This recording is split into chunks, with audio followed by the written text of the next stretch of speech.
من كتر ما انا جعان بقى بقيت باكل العيش حاف. النجاح انت على وصلت بخير.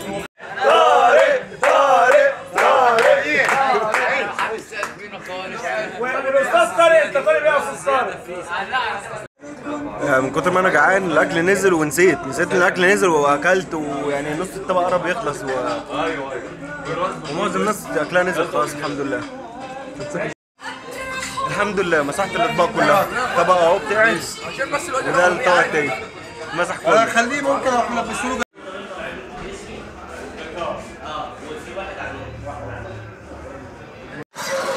الهدوء اللي كان شويه على الكورنيش واحنا رايحين المطعم اختفى.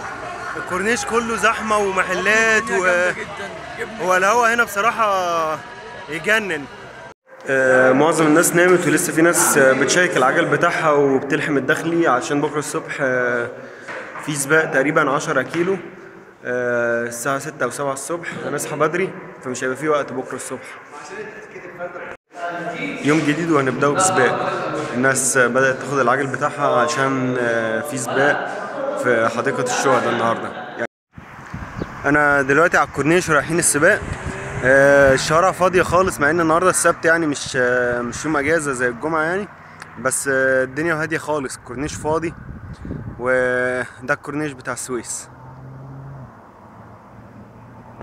احنا دلوقتي في حديقة الشهداء. تقريبا السباق هيتعمل على التراك ده الاسفلت، تقريبا هيلف حوالين البحيرة. في بحيرة هنا ورايا.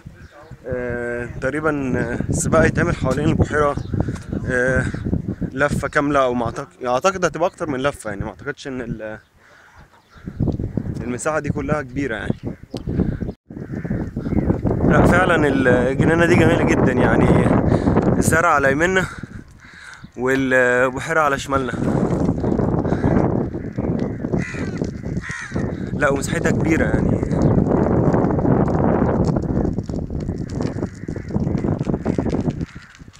حبيبي مبروك على الفوز. وتحب تقول ايه بعد ما كسبت المركز الاول؟ والله الحمد لله الحمد لله ربنا كرمني النهارده، وانا عملت مباراة قوية وكل ده بفضل مدربي العملاق كابتن ايهاب. بحبه قوي، هو اللي شجعنا على اللعبة. والحمد لله هحترف في تشيك رواندا تشيك، وهاخد البطولة العالمية. ومع الشكر الجزيل الدكتور ايهاب حافظ استاذي ومدربي، وشكرا.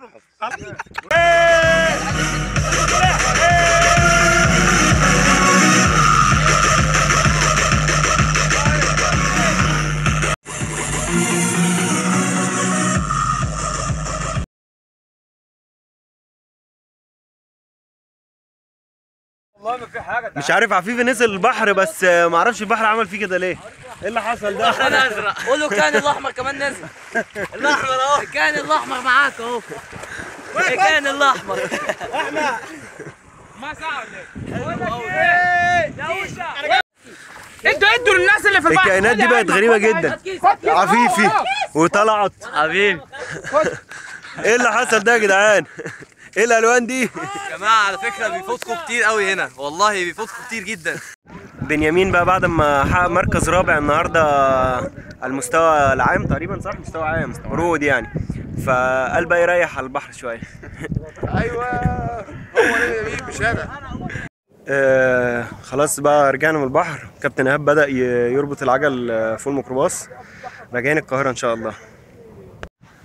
العجل خلاص اترص، تقريبا 12 عجله لحد دلوقتي.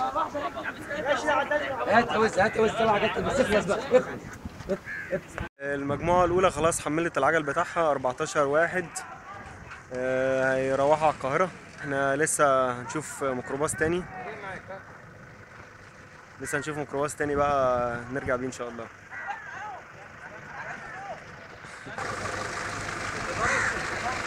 الله توصلوا بالسلامه. الحمد لله انا وحافظ خلاص خلصنا الميكروباص اللي احنا طالعين بيه. كله اتحط وبنشد السلب اهو خلاص، وهنتوكل على القاهره. سلام يا كابتن ايهاب.